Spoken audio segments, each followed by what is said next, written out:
We've all heard stories of women in perfect health going missing, leaving nothing solid behind as a clue as to where or how they went. Each instance is as tragic as the last. The families are left with nothing but heartache and questions that will likely never be answered. But for one family in particular, as the years ticked on, more questions unfolded, as the mystery of their daughter's disappearance revealed horrible truths about their own town and humanity in general.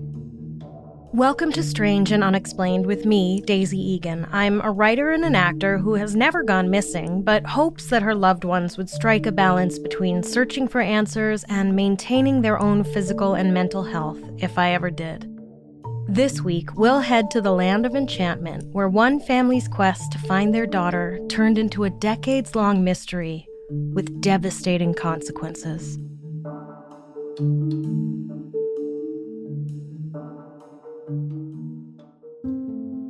Tara Calico was born on February 20th, 1969, in Belen, New Mexico, about 30 miles south of Albuquerque. Her mother, Pat's pregnancy had been so difficult, doctors told her not to buy any baby stuff. Unfortunately, it's pretty much impossible at this point to know what exactly the difficulties with the pregnancy were, but pregnancy, it turns out, is a pretty precarious state to be in for a lot of people. And one can only hope the doctor wasn't, on his way out the door and just casually went, "Oh, yeah, I wouldn't buy any baby shit if I were you." Anyway, Pat and Tara's father divorced not long after Tara was born, and Pat remarried when Tara was 6. Tara's new stepdad, John Dole, worked for the same railroad company Pat did. The new blended family was basically a modern-day Brady Bunch, with Pat's 3 children, Todd, Chris, and Tara, and John's 2 daughters, Debbie and Michelle. John became a father figure to Tara and later told the Albuquerque Journal in 2013 that Tara was a feisty, athletic little girl, which he attributed to being raised with 2 older brothers. He said, "If they wanted to go out and lasso a snake, she was right there with them. She ran. She rode her bike every day. She was always on the go." As she got older, friends and family knew Tara to be incredibly generous, hardworking, and kind. She started earning money by the age of 5, selling homemade paperweights door to door. She was kind to animals. She gave blood, a lot of blood. Her mom told the Albuquerque Journal that she probably had given a gallon by the time she was 19. Pat also said that Tara was the glue that held the family together. She was the one who made all the birthday plans and appointments for family portraits. Her younger stepsister, Michelle, said despite the 4-year age difference, especially as they both got older, Tara would bring Michelle along to hang out with friends or go shopping or biking. Tara was also a great student. She spoke French, played the violin, and tennis. Wow, this is making me feel like a real slouch. While she was in her senior year of high school, Tara also took courses at the local community college. She told friends she was thinking about becoming a psychologist. In short, it seems like Tara was a pretty stellar human being, a parent's dream, and everyone's best friend. Except she probably wouldn't have been mine because I absolutely would not have been able to keep up with her.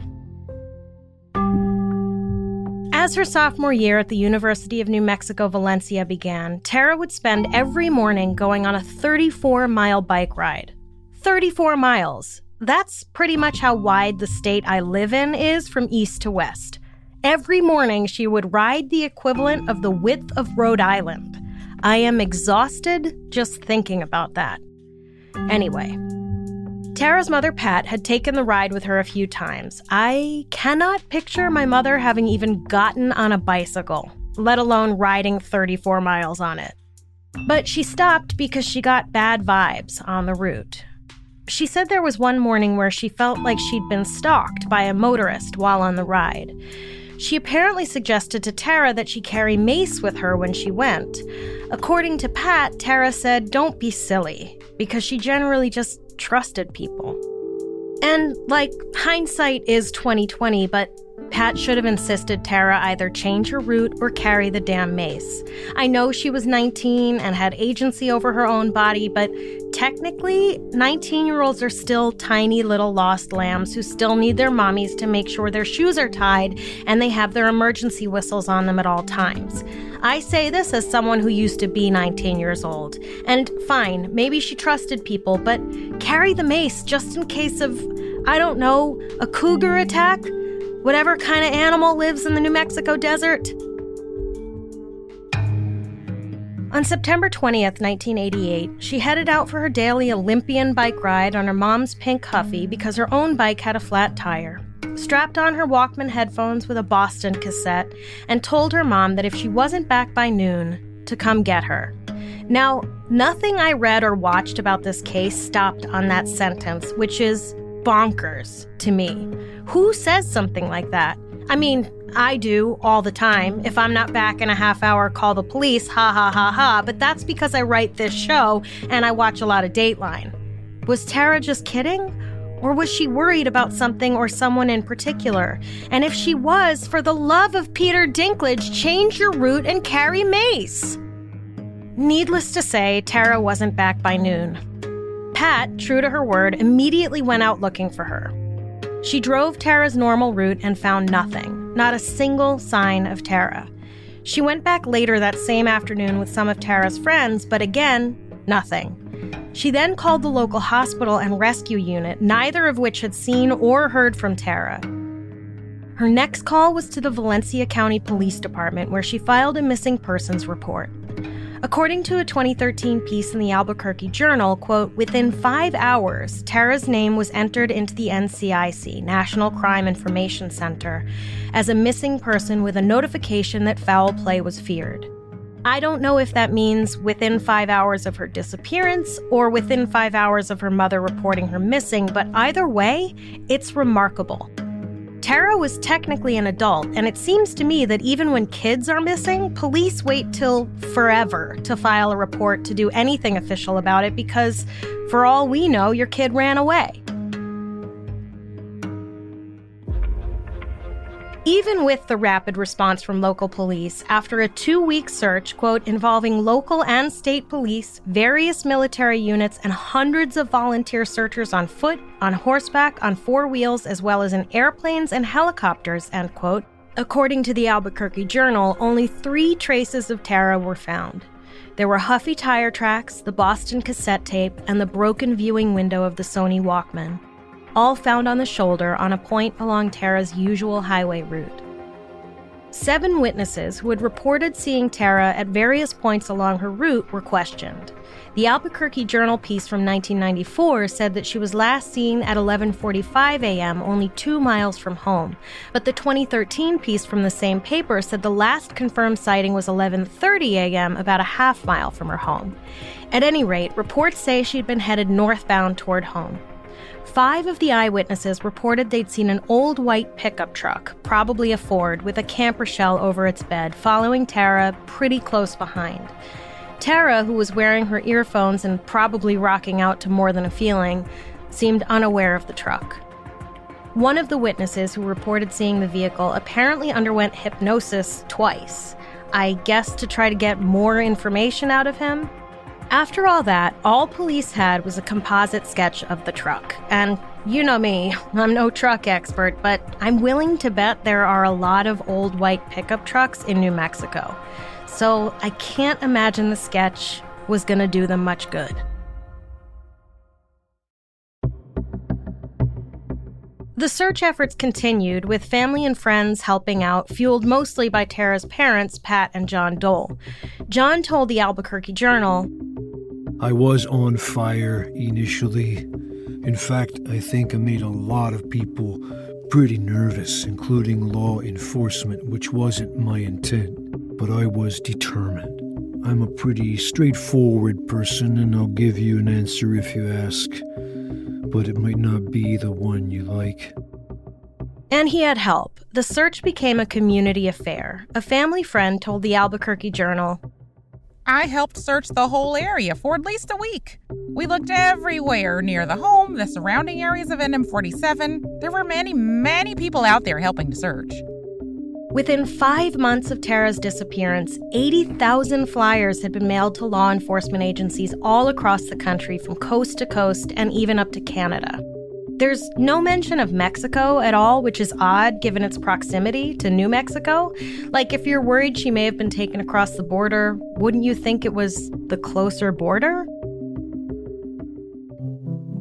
Despite these efforts, the case went cold. After years and years of searching with no leads, the police went to a psychic. Oh, no, I'm sorry, I read that wrong. The police went to a psychic 9 days in. 9 days! They searched for just over a week and were like, ugh, this isn't working, what can we do? 9 days. Let me tell you when it's appropriate to go to a psychic for help with a missing person. Never. To be fair, they didn't seek out the psychic. She came to them and was like, I know where the missing girl is, or whatever, and told police to focus their efforts around an isolated cattle ranch off the road Tara had been biking. And look, you don't have to be psychic to be like, hey, maybe whoever took her to this super remote, isolated place only 8 miles from where she was last seen. And the fact that police hadn't already searched that area is a little baffling. So police searched the ranch, and wouldn't you know, the psychic had been wrong. No Tara. So police were like, okay, no more messing around, let's be serious, only science-backed methods from now on. Haha, just kidding. The police then hired a water witcher. That's right, strangers. The police hired a water witcher, paid to put him up in a local motel, and paid him $150 to wave a stick around. And because the police spent tax dollars on a water witcher, I have to spend time explaining what a water witcher is for those of you who don't know. I apologize in advance. A water witcher, or dowser, according to the U.S. Geological Service, is someone who uses a forked stick made from a variety of different trees, including but not limited to willow, peach tree, and witch hazel, but they might also use a rod or pendulum or keys or wire coat hangers or pliers or wire rods or various kinds of elaborate boxes and electrical instruments. And they don't just find water. No, water witchers have been used to help find bombs, oil, gold, and lost TV remote controls. Apparently, the practice has been around for centuries, if not millennia, across various countries. The point is, do I believe in water witching? No. Have I been wrong about plenty of other things? Yes. And if defunding the police means taking away their funds for paying psychics and water witchers, I'm all for it. Anyway, the water witcher was like, she's in that river, and the police were like, we already dragged that river, and he said, drag it again. Whether or not they did, I don't know. I suppose in some ways it may not be fair to ride the Albuquerque police too hard for their handling of this case, because the Albuquerque police had a lot on their plates in 1988. According to that 1994 piece in the Albuquerque Journal, quote, in 1988, the year Tara Calico disappeared, violent crimes soared in Valencia County. Shootings, stranglings, and slashings, typically drug-driven, seemed to take place weekly in the county, so often that there was a 300% increase in homicides from the year before. End quote. 300%! The article then goes on to say that while Valencia County is bigger than Rhode Island, which, I mean, what isn't bigger than Rhode Island, honestly, it only had a population of about 45,000, so there were a lot of vast, empty plains where someone might, say, bury a body where no one would ever find it. Still, aside from local police, there were crews searching by helicopter and on the ground with bloodhounds, people from the Air Force and National Guard, state police, search and rescue professionals, as well as local volunteers. But not a trace of Tara beyond those 3 clues from early on was found.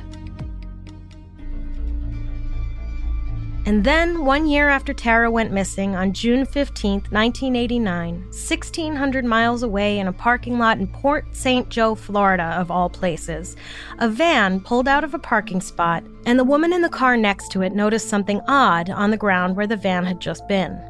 She got out of her car and picked it up, and I would imagine immediately regretted it.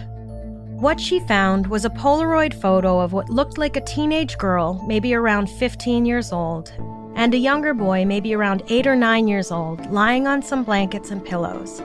They are both bound, their hands tied behind their backs, with tape over their mouths, looking at the camera in what can only be described as a sort of exhausted terror. The woman immediately took the photo to police, who set up roadblocks, but the white van she'd described pulling out of the parking lot was long gone. The photo was distributed across the country in a bulletin sent out by the Missing Children Information Clearinghouse. 2 months later, Pat Dole got a call from a relative who'd seen the photo on the popular news magazine show A Current Affair. The girl, the relative said, looked an awful lot like Tara. And she had a point, insofar as the young woman in the photo had the same hair color and complexion as Tara, as well as a spot of discoloration on her thigh that might have matched a scar Tara had gotten in a car accident years before. And then there was the paperback lying next to her. It was My Sweet Audrina by V.C. Andrews, apparently one of Tara's favorite authors. Of course, V.C. Andrews was an extremely prolific writer with over 90 novels to her name, many of them young adult novels, so it's not a leap to say that a lot of teenage girls were big fans of her work. That said, though, there were some differences between the girl in the picture and Tara. For one thing, the girl in the photo's face was drawn and more narrow than Tara's, but it stands to reason that a few months of perhaps being held captive by whoever took that picture, she might have lost weight. For me, though, it's the eyebrows, which are a totally different shape than Tara's. But the possibility that the girl could be Tara was made stronger not by the image of the girl, but of the boy lying next to her. 5 months before Tara had gone missing, a boy named Michael Henley had gone missing just about 50 miles southwest of Tara's home in the Cibola National Park. He'd been on a camping trip with his father and a family friend when he wandered away from the campsite, and by the time anyone realized it, he was gone. Like, gone. The search effort was extensive, but stymied by poor weather conditions and by well-meaning searchers who may have erased any sign of Michael by tromping through the same area back and forth. The prevailing theory in Michael's death was that he'd wandered off in shorts and a t-shirt, got disoriented, and by the time night fell, bringing with it freezing temperatures, because don't forget, the desert can be blazing hot during the day and deadly cold at night, he likely froze to death. But when the Polaroid of these two children surfaced, people began to wonder if there was a chance that these were the two children who'd gone missing around the same time, around the same area in New Mexico. As awful as this fate was to picture, both kids' parents welcomed the possibility. Better alive than dead. Although, as a parent of a 9-year-old boy myself, I have to say, I don't know. If, heaven forbid, Monty disappeared, I just wouldn't want him to suffer. Incidentally, Monty made me tell him a bedtime story the other night where we took him to South Korea when he was 1 year old and he got lost, and BTS found him and raised him. Anyway. Tara's mom, Pat, and Michael's parents traveled all the way to Florida to meet with law enforcement there. After examining the hard copy Polaroid, Pat was convinced the girl in the photo was Tara. She told the New York Times, "Strange as it may seem, I would thank him for keeping her alive. I would thank him for taking care of her, seeing that she's fed, seeing that she's clean. I hope he values her life as much as we do." This is generous, and maybe she was just hoping whoever it was that had the girl would think that he would receive mercy if he released her. And sure, thank him for feeding her and keeping her alive, and then beat him bloody with a frying pan until his eyes pop out of his head like Glenn's at the end of season 7 of The Walking Dead. I said what I said. Michael's mother was sure the boy was Michael. His father still wavered, though. The Polaroid was then examined by the FBI and Scotland Yard, and according to a 2013 article in Crime Magazine, the FBI was like, nope, this absolutely is not Tara. And Scotland Yard was like, yes, this absolutely is Tara. There's not much information about what their findings on the boy in the photos were. Just goes to show how exact that forensic science is. And now, get this, both Pat and John Dole were officially deputized by the Valencia County Sheriff to help, I guess, in their search for their daughter. The deputy status came with a license to carry a firearm, which means jack shit today when anyone with a few bucks can carry a firearm in New Mexico. After the photo came out, the calls from people claiming they'd spotted Tara and Michael came in from all across the country. And of course, with each claim, hope was renewed that they would either be able to run the kidnapper down or he would slip up and get caught. The community had raised $40,000 to put a reward up for any information leading to Tara's whereabouts or fate. Surely, they thought, that might lure someone from the shadows. This went on for a year. Both sets of parents at turns sure then unsure about the children in the Polaroid, but always holding out hope. I'm sure every time the phone rang, it came with prayers whispered to please let this be the phone call. But then, in June 1990, a year after the Polaroid was found, a rancher found bones scattered just about 7 miles from where Michael had been camping with his father a little more than 2 years earlier. It took the medical examiner 5 days to make a positive ID. The bones belonged to Michael Henley, which finally put an end to his parents' worry and searching. But it also meant the boy in the photo wasn't Michael, which made the possibility that the girl was Tara more remote. There was nothing else tying the photo to New Mexico. Despite that, Tara's mother Pat still held out hope and wasn't sure the girl in the photo wasn't Tara. Sure, she looked a lot younger than Tara had been when she'd gone missing, but there was that scar on her leg and the V.C. Andrews novel. Plus, she reasoned no one had been able to find Tara's body, though Pat admitted the vast empty plains of New Mexico held a lot of secrets, not a few of which were bodies that no one would ever find. There were other photos. Law enforcement around the country began sending Pat any photo of any young woman that might possibly sort of resemble Tara that was missing or found dead. Pat told the Albuquerque Journal, I've looked at literally hundreds of photos of girls, some alive, some dead. More than a few of the girls in the photo looked to be in similar circumstances as the girl in the Polaroid found under the van in Florida. Tape over the mouth, bound and terrified. Could you imagine the psychological toll that must have taken on Pat? To have to look at these photos knowing there was nothing she could do to help the poor girls in them? There were 2 in particular Pat thought might be Tara, but nothing ever came of them.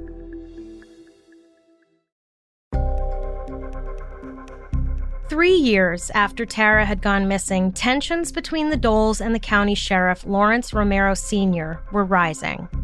The Doles believed the department wasn't doing enough to help find their daughter, to which Romero told the Albuquerque Journal, quote, I don't think I left a stone unturned. In 29 years of law enforcement, I haven't seen anything more frustrating, end quote.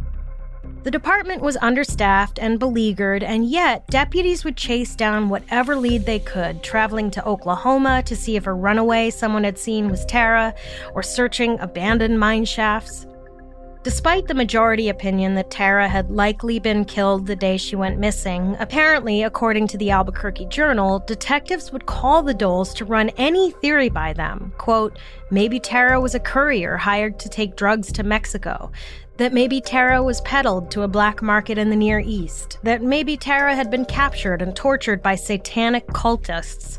That maybe Tara had been hit by a drunken driver who then carted her off. Maybe Tara took off because she didn't like her mother, end quote. Ah, yes, when all else fails, blame Satanists or the mother. And then, in 1991, Sheriff Romero Sr. suffered his own tragedy when his son Lawrence Romero Jr. shot himself to death in his rented trailer home. Romero Sr. said, quote, I know the Dole's pain. I really do. At least I got to bury my child, end quote. I mean, it's a little different, friend, having your child disappear and devoting the rest of your life to finding them and losing your child to suicide, but okay, I'll allow it. for now. In 1993, the Valencia County DA's office took over the case from the anemic sheriff's department. Contract investigator Jay Eschenberg, who is described by the Albuquerque Journal basically as Tommy Lee Jones in The Fugitive, inherited a thick stack of files on the case. Eschenberg also found himself at odds with the Dole family, telling the Journal, quote, "I love them dearly, but I won't discuss the case with them anymore. We've come to differ about some things," end quote. Pat was still convinced that Tara was alive and wanted every lead pursued. Eschenberg, on the other hand, believed that there was a trio of individuals whom he refused to name, I think because of lack of physical evidence, who he thought ran Tara off the road, abducted, raped, and killed her. Meanwhile, Pat was still chasing down every lead, no matter how cockamamie it might have been. So-called psychics from all over the country would call to tell her they had visions of Tara getting onto a bus in San Diego, or that she was in an abandoned barn in Kentucky, or that she was eating tomatoes with cheese and Italian dressing, which was apparently Tara's favorite snack. This last one, Pat said, put her in a chill. But Eschenberg chalked it all up to coincidence and said that the circus element made his job much harder. The whole thing was wearing down on Pat as well. 8 years of dogged determination, years in which she carried guilt at shortchanging her other children in pursuit of Tara, and apparently surviving on a diet made up mostly of black coffee and cigarettes, took its toll on her well-being. In August of 1996, a good friend of Pat's died, and then Pat had to investigate an apparent suicide on the railroad tracks as part of her job. And then Texas law enforcement officials called to say they'd found a skeleton in some tennis shoes that were similar to the ones Tara had been wearing when she disappeared. The dental records didn't match, and this seemed to be the final straw. Her blood pressure was skyrocketing, she was exhausted and sad. It was only at this point that Pat received any mental health support. Look, I know things were different in the 90s, but Lord have mercy. Please, please, please, go to therapy. Pat died from a series of strokes in 2006 at 64. 3 years after moving to Florida, where she hoped not every single thing would remind her of Tara, but where she also feared Tara wouldn't be able to find them if she did come home. She honestly never gave up hope. According to Crime Magazine, one of her last to-do lists read, laundry, vacuum, dust, write letter to FBI. And then, in 2008, Valencia County's new sheriff, Rene Rivera, told the Albuquerque Journal, "The individuals who did the harm to Tara knew who she was. They knew who she was, and they're all local individuals. And I believe that the parents of the attackers were some of the people that helped the individuals with hiding the truth or hiding the body or trying to escape prosecution." I'm sorry, what? Pardon me? Not only that, but Rivera said that he had known for years who had done it and who had helped cover it up. That it wasn't much of a secret in certain circles. The reporter for the Journal was like, why haven't there been any arrests then? And Rivera explained that without a body, they couldn't prove anything. But he believed that the people living with the secret, the people who'd been carrying it around for 20 years, were bound to break and come forward in order to relieve their consciences. That's an awful lot of faith in humanity, Bob. An awful lot. When Tara's stepdad, John, heard this news, he said, I thought it was silly when I heard it. There's such a thing as circumstantial evidence, and I know in other places they've gotten a conviction on strong circumstantial evidence. It should never have been said unless the sheriff's department is willing to make an arrest and go forward with it. Despite Rivera's claims that he knew who had done it and that people would be coming out of the woodwork any day now to clear their consciences, it was another decade before Tara's case began to heat up again. A friend of Tara's, Melinda Escabel, had finally decided that enough was enough, and she took it upon herself to investigate what had really happened to her friend all those years ago. And what she found was just... I hope you're sitting down.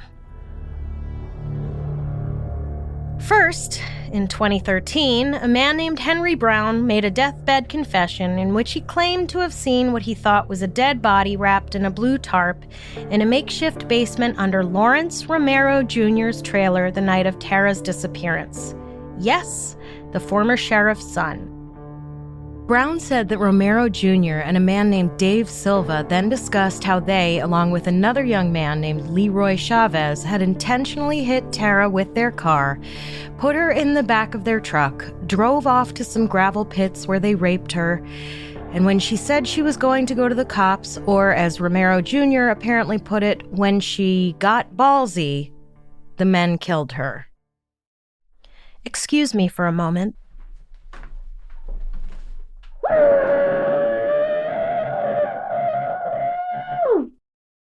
Thank you.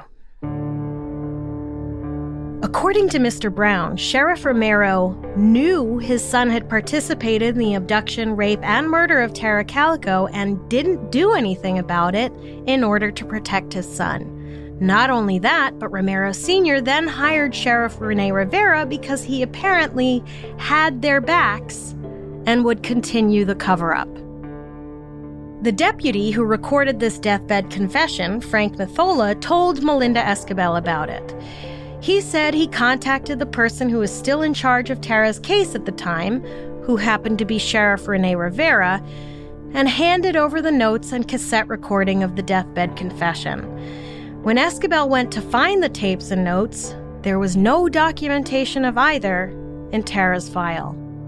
Either Deputy Mathola was lying, or someone took the evidence he handed in and got rid of it.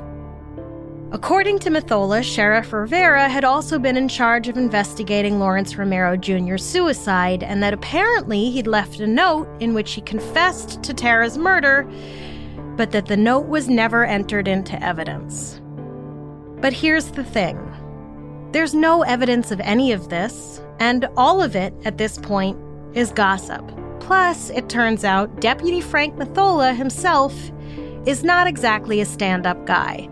Sometime around 2010, Mathola was arrested and charged with attempting to make an arrest outside his jurisdiction and tasing someone in the process. And the citizens of his town in Loving, New Mexico were very familiar with Mathola's brand of policing, which was often rogue and included excessive force. Apparently, after Mathola's arrest and after allegedly wrecking 2 patrol cars, Sheriff Rivera tried to have him fired. Instead, Mathola resigned. Jesus Christ, this case. Melinda Escabel, for her part, has uncovered a lot of questionable things in her amateur investigation into her friend's disappearance. For one thing, she told The Sun online that when she got Tara's case files, quote, they were in shambles. There were files with people's names on it, and there was nothing in there, end quote. From what she has been able to determine through hundreds of interviews with people in the community, she believes she's solved the case, but that there's not much she can do without any authority. She believes a group of boys who knew Tara and knew where she'd been that morning planned to run her off the road, attack her, and kill her. She believes Tara is buried somewhere within 20 miles of where she went missing. She hopes that as people associated with the case begin to pass away and others feel more free to come forward with the secrets they've been keeping, the truth will come out. Her case file has 25,000 items. She refuses to hand it over to the sheriff's department, which, if you ask me, is a smart move considering the mess she found the files in to begin with. She has, though, shared the file with the FBI and has released a 24-episode podcast called Vanished, the Tara Calico investigation, about her findings. It seems she's migrated the show to Patreon, so it's now behind a paywall. And then, just about a year ago, in October 2021, the FBI announced that they were pursuing a new lead in the case and were offering a $20,000 reward for any information leading to the whereabouts of Tara Calico. They even said a search warrant had been issued, but as of this writing in October of 2022, no arrests have been made. I think it's pretty clear what happened to Tara on the bike ride that September morning in 1988. It seems it was somehow the best and worst kept secret in Valencia County. Shamefully, the people in charge chose to protect the perpetrators and their accomplices rather than seek justice for a young woman cut down in her prime. But where is Tara? Surely someone knows and might find it in their hearts to, at the very least, drop an anonymous note to the FBI directing them to her resting place. It would literally be the least they could do for Tara and her family. The ongoing search, the mystery, the questions left unanswered have only prolonged the pain this family has suffered. Then again, can any amount of information salve the broken hearts of her friends and family? There's no clear path forward from the disappearance of a loved one. Ask anyone who's ever been privy. There is only the strange future following the unexplained past, and the brave people who find their own way of holding space for both.